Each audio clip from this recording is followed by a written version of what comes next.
বারবার বিগত বছরগুলোতে সরকারগুলোকে ক্রিটিসাইজ করছে একটা জায়গায়, যে টাকা ছাপিয়ে স্থানীয় ব্যাংক থেকে ঋণ নিয়ে অর্থনীতির যে ক্ষতি হয়েছে, এখান থেকে আমাদেরকে বেরিয়ে আসতে হবে। এটাই ছিল আমাদের লোকাল ব্যাংক থেকে বড় করে, যেখানে প্রাইভেট সেক্টরকে ক্রাউড আউট করে দিয়ে এই ধরনের ইকোনমি তো সাস্টেনেবল হতে পারে না। দুইটা কারণ, একটা হচ্ছে এটার ইন্টারেস্ট রেট অনেক, দ্বিতীয় কথা হচ্ছে আপনি crowding out the private sector. এই কারণে আমাদের ইকোনমিক অনেকগুলো আমাদের আগামী দিনের যে ভাবনা অর্থনীতি নিয়ে, এটা তো একটা মূল ভাবনা ছিল। তো সুতরাং এইখান থেকে সরে যাও না, আমাকে এই জায়গাটাও বিভিন্ন খরচগুলো আছে, তারও তো একটা সুযোগ থাকতে হবে। কারণ তার সুযোগটা আমরা সকলেই পাচ্ছি। ওই তাদের কাজের জন্য আমার ফুড সিকিউরিটির কথা বলছি। ফুড সিকিউরিটি তো এমনি হবে না, তো বিনিয়োগ করতে হবে তো, এবং বিনিয়োগটা আবার সঠিক জায়গায় যেতে হবে। এটা একটা প্রতিফলন অর্থনীতিতে থাকতে হবে। আমরা সবাই লাভবান হতে হবে। আমরা যে ইউনিভার্সাল হেলথ কেয়ারের কথা বলতেছি, এগেইন সেম থিং। এই যে out of pocket expenditure highest যে সভাপতি মহোদয় বললেন, হুইচ ইজ আফগানিস্তানের চেয়েও বেশি।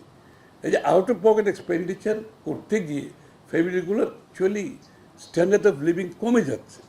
কারণ সে স্বাস্থ্য খাতে যে বিনিয়োগটা করছে, তার কিন্তু সব সার্বিক যে কী বলে আয়ের থেকে তার তো এটা কমে যাচ্ছে।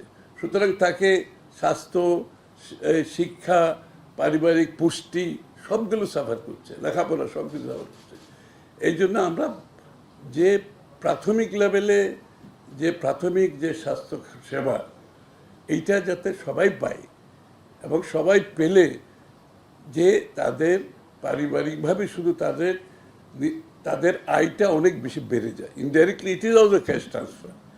আপনি যখন স্বাস্থ্যসেবা তাকে দেবেন, প্রাথমিক স্বাস্থ্যসেবা, তার যদি মাসে 5,000 টাকা সেভ করতে পারে ফর এক্সাম্পল, তার পকেটে তো 5,000 টাকা থাকলো এক্সট্রা। ওই 5,000 টাকা তো তার স্ট্যান্ডার্ড অফ লিভিং তার হেল্প করতেছে, তার কস্ট অফ লিভিংকে হেল্প করতেছে। এই জন্য আমরা ইউনিভার্সিটি যে ডেমোক্রেটাইজেশন বলতে আমি যেটা বুঝছি, আমি অনেক দীর্ঘ বক্তৃতা এটা, এবং এটার সাথে সাথে আমরা যে এসএমইর কথা বলছেন, আপনারা যে স্টার্ট আপের কথা বলছেন, এখানে কিন্তু আমাদের ফোকাস সবচেয়ে বেশি। স্টার্ট আপ, এসএমই, এগুলো তো আমাদের ফোকাস সবচেয়ে বেশি। কারণ এই লোকগুলোকে যদি আমি তুলে আনতে না পারি, এবং এরা কিন্তু সবচেয়ে বড় এমপ্লয়ার, কিন্তু আমরা বড় বড় ইন্ডাস্ট্রিতে বড় মেগা আছে, এগুলো দরকার, কিন্তু সবচেয়ে বড় এমপ্লয়ার হচ্ছে কিন্তু এসএমই খাত আমাদের।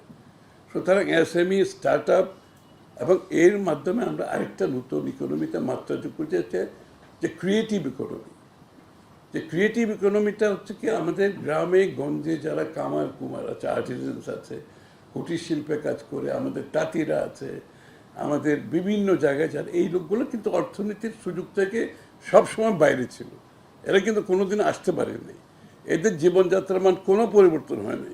যুগের পর যুগ ও ওই কামার রয়ে গেছে, যুগের পর যুগ ও তাঁতি রয়ে গেছে। কিন্তু talks about reform, tax GDP. আর ট্যাক্স জিডিপি কোন, এটা তো আমাদের সরকারের জন্য লাভ না। ট্যাক্স জিডিপি বাড়লে কোন সরকার চায় না ট্যাক্স জিডিপি বাড়াতে? তা আমরা আমাদের পক্ষ থেকে সব কাজ করতেছি। ট্যাক্স জিডিপি এই অবস্থায়ও ট্যাক্স জিডিপি বাড়ানোর জন্য আমরা সব কাজ করতেছি, কিন্তু কঠিন কাজ, এটা তো বুঝতে হবে, কঠিন কাজ। কারণ আমি তো মানুষ থেকে জোর করে টাকা দিতে পারবো না, তার তো টাকা দেওয়ার মতো সামর্থ্য থাকতে হবে। সুতরাং আমরা তো ইলেক্টেড গভর্নমেন্ট, আমরা তো কোনো ডিকটেটোরিয়াল গভর্নমেন্ট না যে আমি জোর করে টাকা নিয়ে নিলাম, কেউ কিছু করতে পারলো না। আমাকে জনগণের কাছে দায়বদ্ধতা আছে, তাই না? তো সুতরাং আমরা চেষ্টা করে যাচ্ছি, ট্যাক্স জিডিপি বাড়ানোর জন্য চেষ্টা করছি। আপনারা বৈষম্যহীনের কথা বলেছেন, আমি তো এক্সপ্লেন করলাম বৈষম্যহীন না থাকার জন্য আমরা কী কী করতেছি। কিন্তু আমাদের মেইন মেজার কিন্তু ওখানে, আমাদের অর্থনীতির প্রথম কাজটা শুরু হয়েছে বৈষম্য দূর করার জন্য। একেবারে নিচের থেকে আমরা শুরু করেছি, উপরের দিকে আসতেছি এখানে। তারপরে এসএমই তো বলা হয়েছে, ডেমোগ্রাফিক ডিভিডেন্ড, সঠিক কথা। কারণ ডেমোগ্রাফিক ডিভিডেন্ডের উইন্ডোটা তো it's not a big window, এটা একটা সময়ের আছে। এর মধ্যে কিছু সময় অতিক্রম করেছি, আমরা কিছু করতে পারিনি, গত 8-10 বছর নষ্ট হয়ে গেছে। এখন যে সময়টা আছে, এটা আমরা ম্যাক্সিমাইজ করে কি করা যায়। ডেমোগ্রাফিক ডিভিডেন্ড পেতে হলে আপনার একটা স্বাস্থ্য, শিক্ষার উপর ইনভেস্ট করতে হবে। এর বাইরে ডেমোগ্রাফিক ডিভিডেন্ড পাওয়ার কোনো সুযোগ নাই।